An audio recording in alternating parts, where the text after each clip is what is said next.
오늘 성경 말씀은 로마서 1장 16절로 17절 말씀입니다. 로마서 1장 16절로 17절 말씀, 신약 성경 239, 240쪽에 제 성경에는 걸쳐 있는데 그 안에 있죠. 로마서 1장 16절로 17절 말씀입니다. 우리 한 절씩 읽는 것이 아니라 합독해서 16절, 17절 읽겠습니다.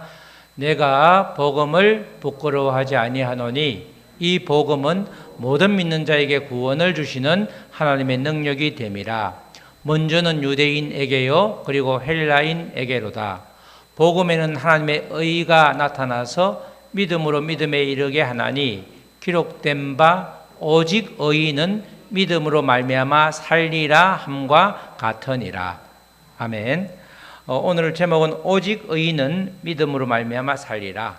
다 같이 시작. 오직 의인은 믿음으로 말미암아 살리라. 아멘. 내가 의인이라는 거죠. 내가 의인인데 나는 믿음으로 산다. 이렇게 선포를 하는 거죠. 몇 주간에 걸쳐서 이제 로마서 말씀을 나눌 텐데 특별히 구약 성경에서 가장 근간이 되는 성경이 뭐라고 그랬죠? 레위기. 그에 비해서 신약 성경에서 가장 근간이 되는 성경이 바로 로마서입니다. 로마서가 아주 기본적인 교리를 굉장히 아주 자세하게 다루고 있기 때문에 로마서를 이해하면 굉장히 신약 성경을 이해하기가 좋습니다. 우리가 구약 성경을 이때 바울 사도가 있을 때만 해도 전부 성경을 가르치는 게 다 구약 성경이었죠.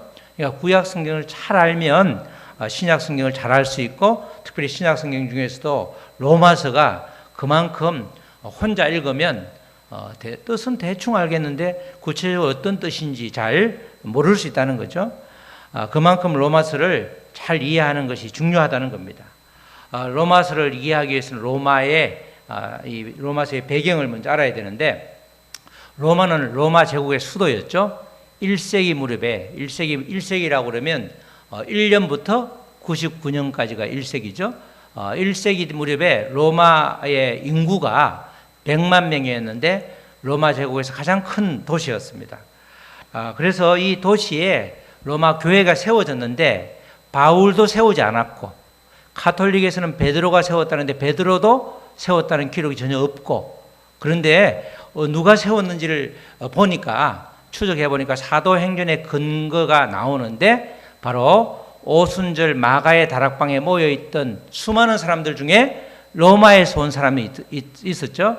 로마에서 온 유대인들, 또 유대교로 개종한 사람들이 성령을 체험하고 로마로 돌아가서 교회를 세웠을 것이다. 그렇게 이제 다들 그렇게 보고 있습니다. 그러니까 로마 교회는 유대인 그리스도인들과 이방인 개종자들이 연합해서 세운 것이 바로 로마 교회다. 이렇게 볼 수 있죠. 그런데 이 로마 교회가 로마 4대 그 제국의 황제였던 글라우디오죠. 글라우디오가 네로 황제의 아버지인데, 이 사람이 이렇게 제위에 있을 때 AD로 말하면 49년경에 유대인들을 전부 다 축출했습니다. 그리스도인들이 반란을 일으켰다 이렇게 말해가지고 그 주동에 유대인들이 있었다 해서 유대인들은 그리스도인든 아니든 한 5, 6만 명이 있었는데 전부 다 추방을 했습니다. 그러다 보니까 자동적으로 로마 교회의 양대 축이었던 유대인 그리스도인과 이방인 그리스도인들이 있었는데 누가 다 없어졌죠? 유대인 그리스도인들이 싹 다 없었던, 숫자는 비록 적었지만 로마 교회의 주도권을 쥐고 있었던 사람들인데, 율법을 강조하고 또 음식을, 구약 성경에 따라서 음식도 이렇게 구별을 해야 된다고 그렇게 강조했던 사람들이 모두리 다 추방을 당했기 때문에 이제 그 교회는 이방인 그리스도인들이 전부 다 모든 그냥 의결권, 모든 상황을 다 주도하고 있었습니다.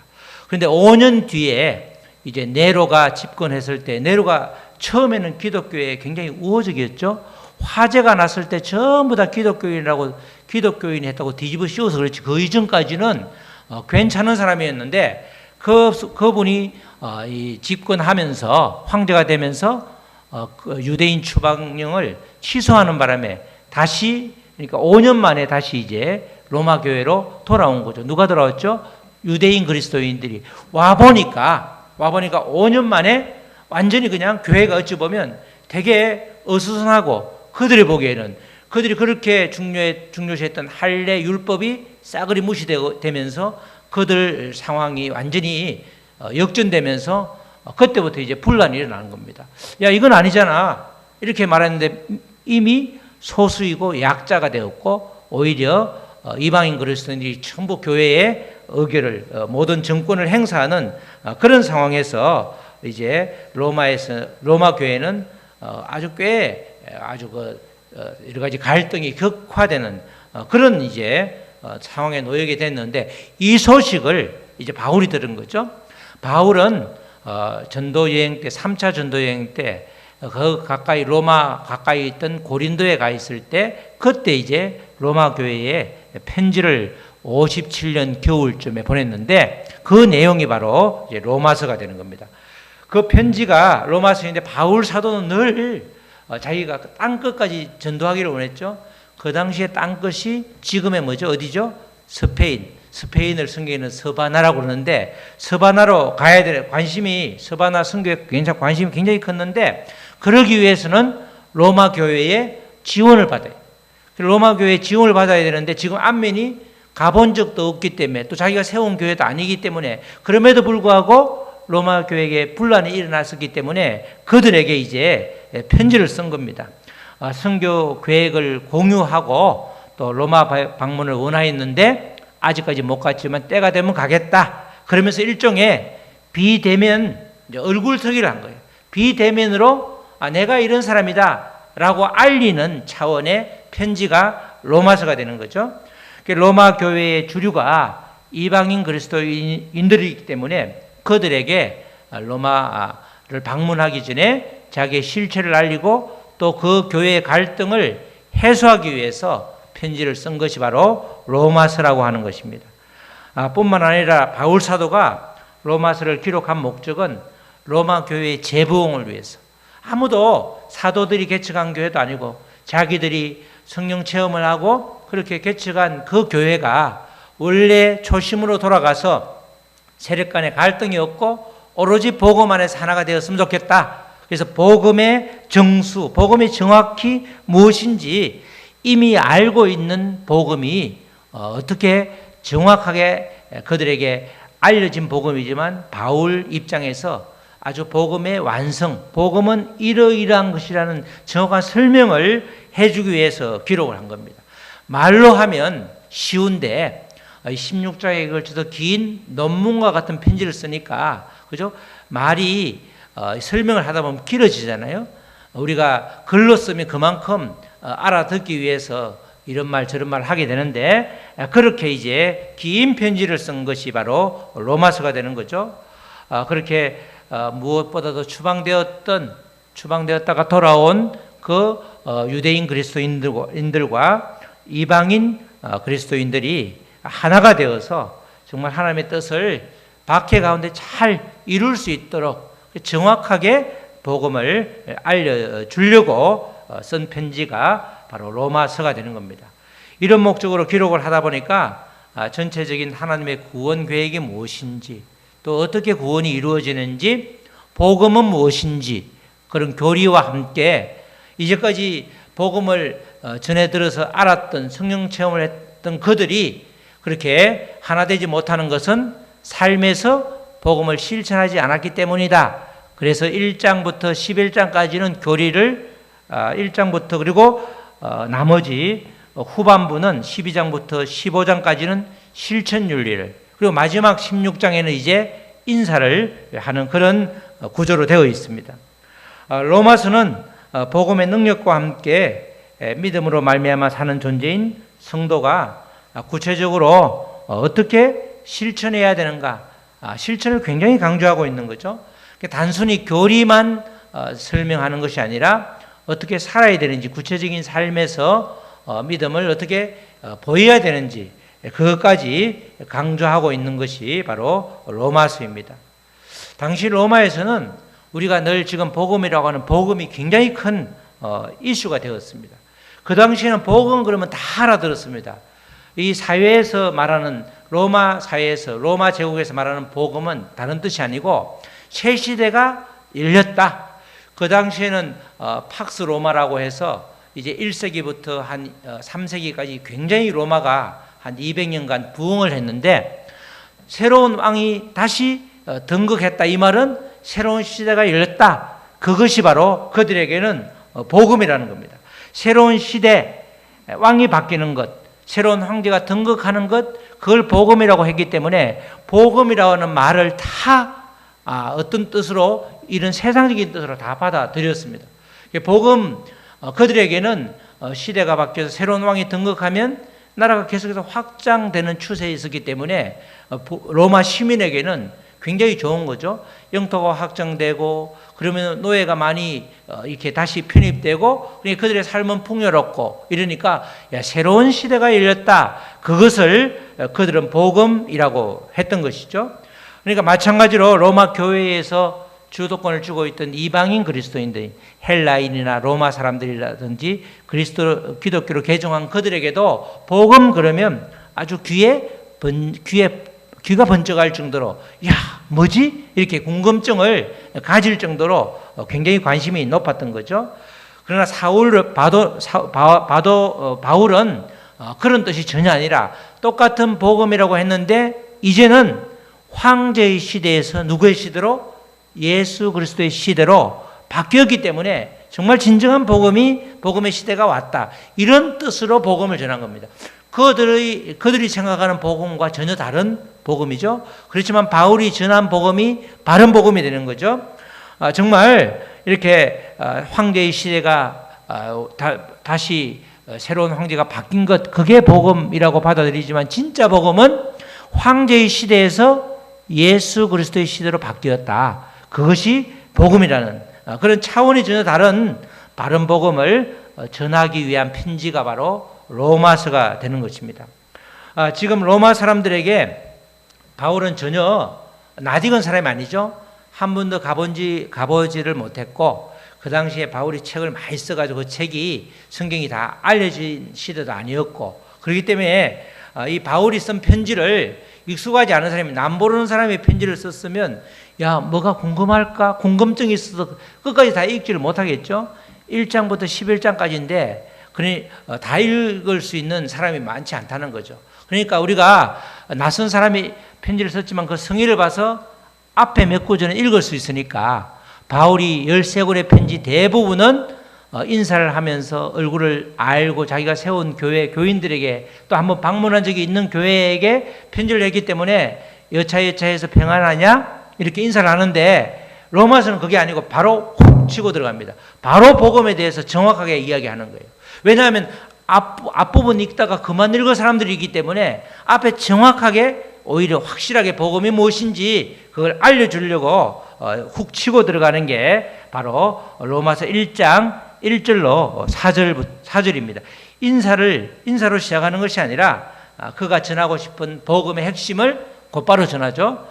1절 예수 그리스도의 종 바울은 다 예수 그리스도의 종 바울이 예수 그리스도의 종인지 아닌지 로마 사람은 잘 몰랐는데 바울은 사도로 부르심을 받아 하나님의 복음을 위하여 택정을 입었으니 그러면서 이 복음에 대해서 이야기하죠.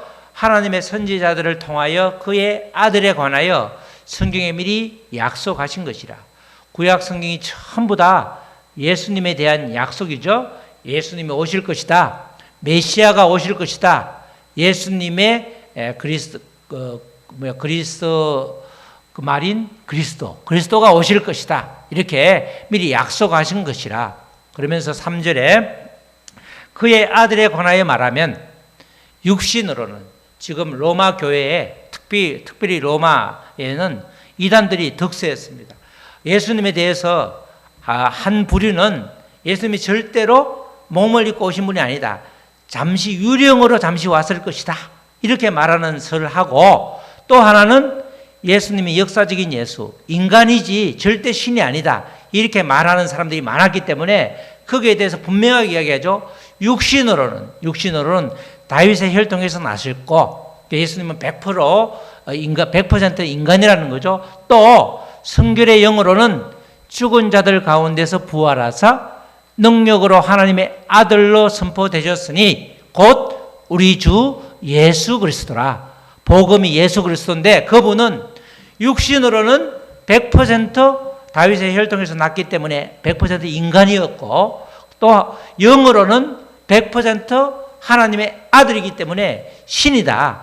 100% 인간, 100% 신, 완전한 인간이죠. 예수님이 인간으로 오시지 않았으면 우리가 구원을 받을 수가 없죠. 우리의 구원은 전혀 이루어질 수 없는 겁니다. 그래서 인간으로 오는 게 굉장히 중요한 거죠. 왜냐하면 그 육신의 몸을 입고 십자가에 돌아가시고 다시 부활하셨기 때문에 십자가에 돌아가실 수 있는 분은 인간밖에 없기 때문에 그래서 인간으로 100% 인간 100% 그리스도 신으로 오셨는데 그분이 바로 예수 그리스도다. 정확하게 복음에 대해서 설명을 하고 있는 거죠. 그렇게 로마사에서 이단에 대한 그런 이야기들이 유대인 그리스도인들이 자리를 비운 사이에 5년 사이에 당연히 그 사이에 살고 있으니까 교회에도 스물스물 이단의 생각들이 들어오는 겁니다. 그렇기 때문에 그 부분에 대해서 정확하게 로마서를 말하기 전에 로마서의 서두에 바로 이렇게 복음에 대해서 정확하게 짚고 들어가는 겁니다. 바로 이렇게 정확하게 로마서가 복음에 대해서 이야기하면서 로마서의 핵심 구절이 나오는데 바로 오늘 읽은 말씀이 로마서 전체의 핵심적인 사상, 핵심적인 구절입니다. 로마서 1장 16절 17절 말씀이죠. 우리가 읽었던 말씀 다시 한번 읽겠습니다. 내가 복음을 부끄러워하지 아니하노니 이 복음은 모든 믿는 자에게 구원을 주시는 하나님의 능력이 됨이라. 먼저는 유대인에게요 그리고 헬라인에게로다. 그 지금 유대인과 헬라인 또는 로마 사람들이 교회에서도 다투고 있는데 이 복음이라는 것은 믿는 자에게 하나님의 능력이 되기 때문에 복음을 부끄러워할 필요가 없다. 또 17절에는 복음에는 복음에는 하나님의 의가 나타나서 믿음으로 믿음에 이르게 하나니 기록된 바 오직 의인은 믿음으로 말미암아 살리라 함과 같으니라. 이 16절 17절이 아주 핵심적인 구절입니다. 이게 로마서 전체의 주제문이라 할 수 있죠. 이 말씀을 간단하게 쉽게 풀어보면 1절 16절에 나는 바울은 그 복음을 부끄러워하지 않는다. 왜냐하면 부끄러워하지 않는 이유를 대죠. 왜냐하면 그 복음은 유대인이든 헬라인이든 모든 믿는 자에게 구원에 이르게 하는 하나님의 능력이 되기 때문이다. 구원, 복음은 예수 그리스도죠. 예수 그리스도가 바로 그를 통해서 구원이 이루어진다는 거죠. 또 복음이 구원에 이르게 하는 하나님의 능력인 이유를 두 가지 말하죠. 17절에서는 이 복음이 구원을 이루는 하나님의 능력이라고 했는데 그 이유는 이 복음을 믿는 자를 통해서 하나님의 의가 나타나기 때문이다. 결국은 가장 큰 핵심은 뭐죠? 하나님의 의. 하나님의 의가 가장 이 문장에서 16절, 17절에서 하나님의 의가 가장 중요한 포인트가 되는 겁니다. 그러면서 이제 말미에 하박국 2장 4절 말씀을 인용하고 있죠. 그러면서 오직 의인은 믿음으로 말미암아 살리라. 이게 하박국 2장에 나오는 말씀이잖아요. 그 당시 하박국이 보니까 이 이방인들에 의해서 특별히 이 이방인들에 의해서 이 나라가 아주 그냥 위기에 놓여 있는데 정말 그 못된 이방인들 다 처부수지 못하고 안 하고 하나님께서 오히려 그들을 통해서 이스라엘을 치게 하는데 도대체 이게 무슨 이유냐? 그러면서 하나님께서 그 이방인도 내가 결국 칠 것이다. 그러면서 주신 말씀이 의인은 믿음으로 말미암아 살리라. 철저하게 다른 거 신경 쓰지 말고 나를 하나님만을 의지해라. 이런 뜻으로 이제 이런 말씀을 주셨는데 우리가 읽었던 이 말씀 16절, 17절 말씀을 이렇게 역으로 말하면 이렇게 되는 거죠. 가장 중심이 하나님의 의라고 했기 때문에 하나님의 의가 복음 안에 있지 않다면 복음이 구원을 가져오는 하나님의 능력이 될 수 없을 것이고 역으로 복음이 구원을 가져오는 하나님의 능력이 아니면 바울이 복음 전하는 것을 부끄러워할 수 있기 때문에 복음을 전할 이유가 하나도 없다는 거예요. 그래서 앞뒤로 쉽게 풀이하든 아니면 역으로 하든 전부 출발점은 사실은 하나님의 의라는 거예요. 하나님의 의. 복음이신 예수 그리스도를 삶의 주인으로 고백하면 구원을 받는데 이 과정에서 핵심적인 단어가 하나님의 의라는 겁니다. 로마서 전체를 이끌어가는 주제가 바로 하나님의 의라는 거죠. 그런데 이 하나님의 의라는 말이 여전히 말이 이 뜻이 정확하게 한 가지로 특정되지 않기 때문에 굉장히 다가오지 않을 수 있죠.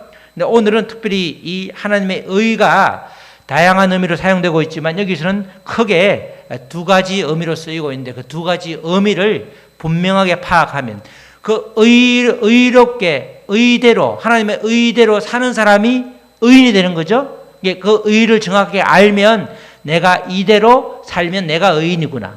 그렇게 그래서 나는 의인은 믿음으로 살게 되면 복을 받는구나. 그렇게 알 수 있는 거죠.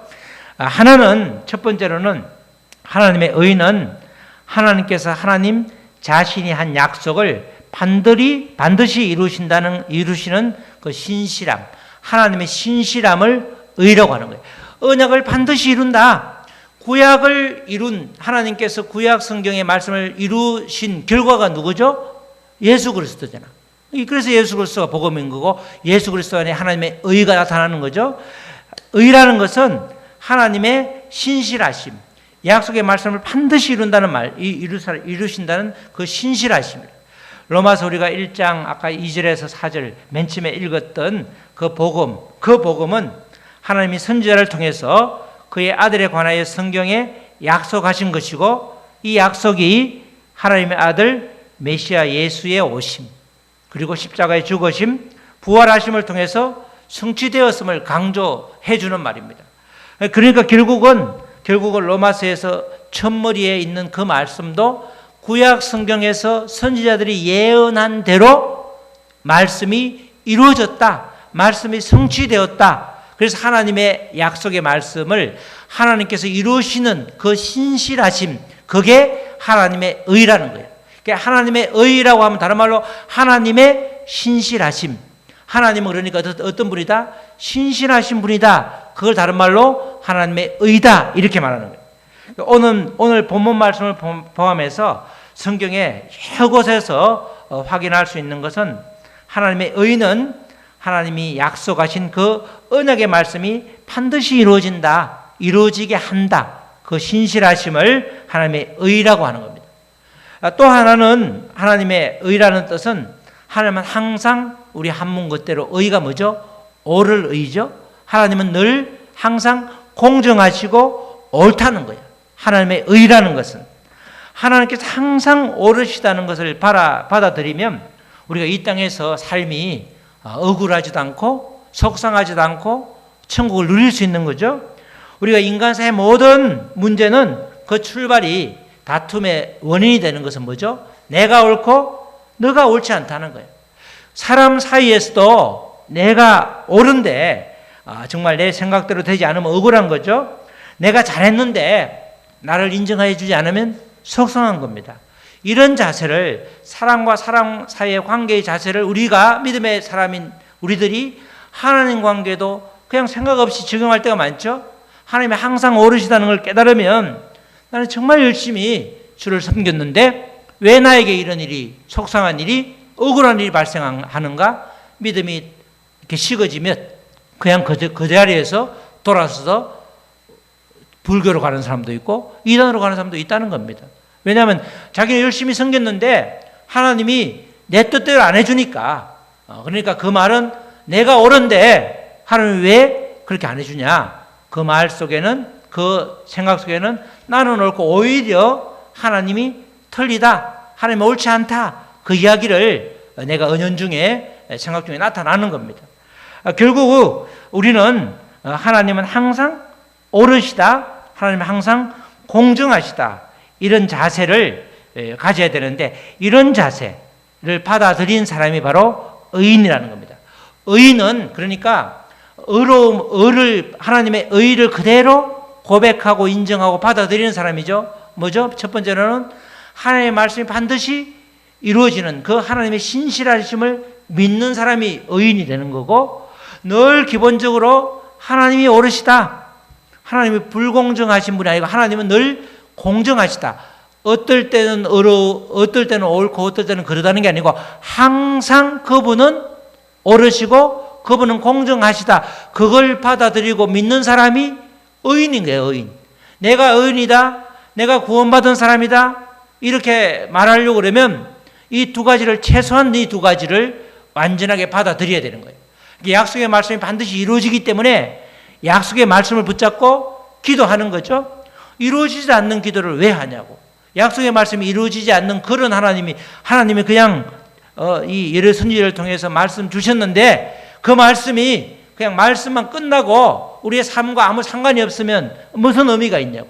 그래서 그것이 의미가 있기 위해서는 그 말씀을 반드시 하나님이 신실하게 이루신다, 그 약속의 말씀이 나에게도 그대로 적용된다, 그걸 믿는 사람이 의인이 되는 거고, 또 하나님이 항상 옳으시다, 하나님은 항상 공정하시다, 내 생각하고 전혀 다르지만 하나님이 옳다고 생각하면 하나님이 항상 옳으시면 내가 하나님 생각과 맞으면 그게 옳은 거고, 하나님 생각과 옳으신 그 하나님 생각과 내 생각이 틀리면 내가 틀린 거지 하나님이 틀린 게 절대 아니다, 그걸 받아들이는 사람이 의인이라는 거예요. 의인.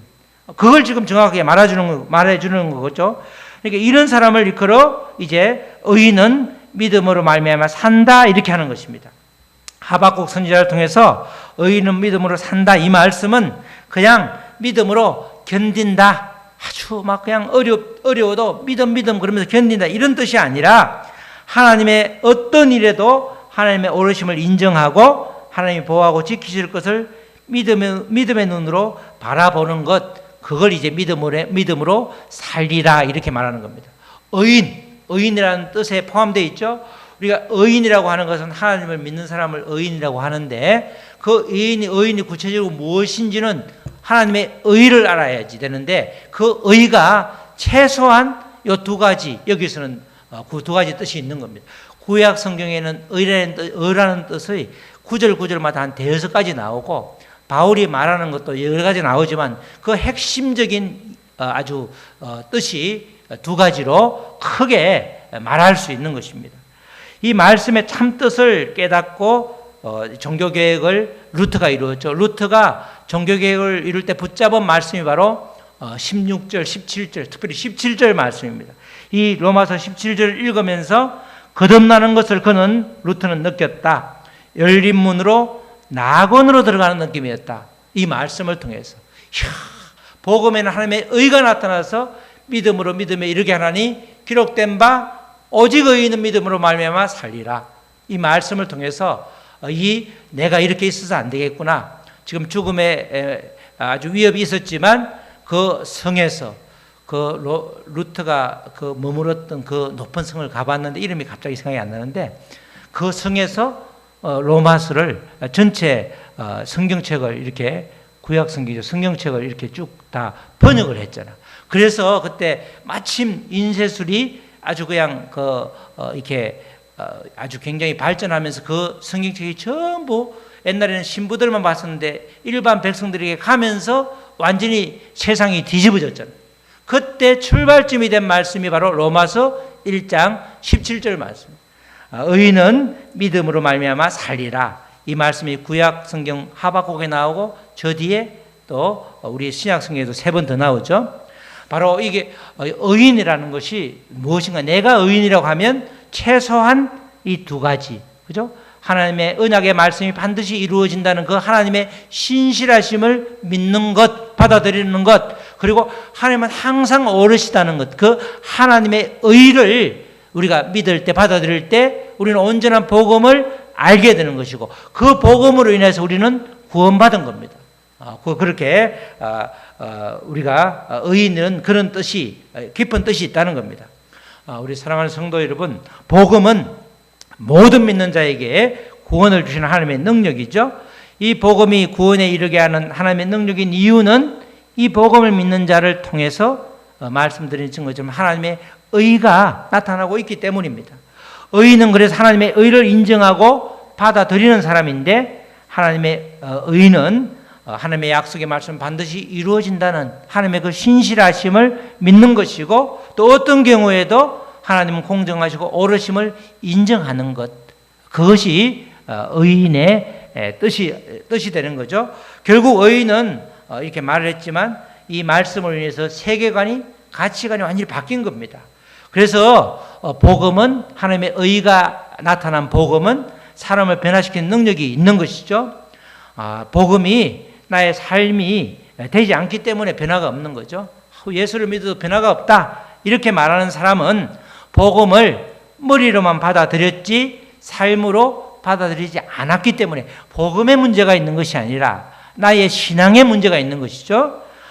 복음은 예수 그리스도고 그분이 십자가에 달려 죽으심으로 나 대신에 죄를 짊어지셨고 성경대로 부활하셨고, 그래서 나의 죽음의 문제가 완전히 해결됨으로 인해서 나의 삶이 모든 것에서 자유로워진 그런 거에 바로 복음인데, 그분이 예수 그리스도가 되는 거죠.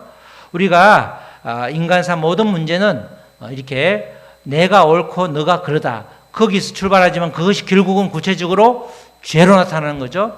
사람을 미워하게 되고 정죄하게 되고 판단하게 되고, 그러므로 인해서 하나님과의 관계가 막히게 되는 겁니다. 복음이, 진정한 복음이 모든 문제를 해결해 주는 것이죠. 복음은 전적으로 하나님 쪽에서 우리를 구원하시는 하나님의 특별한 아주 은혜가 되는 것입니다. 의인은 믿음으로 말미암아 살리라는 이 바울의 선포가 우리 삶에서 실제가 됨으로써 매일매일의 삶이 천국과 같기를 주님의 이름으로 축원합니다. 아멘. 우리 찬양하시고 말씀부터 기도하시겠습니다. 그리고 오늘 말씀처럼 하나님의 의가 무엇인지, 그 의를 믿는 사람이 의인인데 내가 정말 의인으로서 살아가고 있는지, 정말 의인으로서 믿음으로 아버지 살고 있는지 나를 뒤돌아보게 하여 주시옵소서. 언약의 말씀이 반드시 이루어진다는 것을 믿고 하나님은 항상 옳으시다는 그것이 온전히 믿어질 때에 우리는 복음으로서 완전히 변화되는 삶을 살 수 있는 것입니다. 그런 삶을 살게 하여 주시옵소서. 다 같이 잠시 소리 내어서 기도하시겠습니다. 하나님 아버지 감사합니다. 오직 의인은 믿음으로 말미암아 산다고 하였습니다.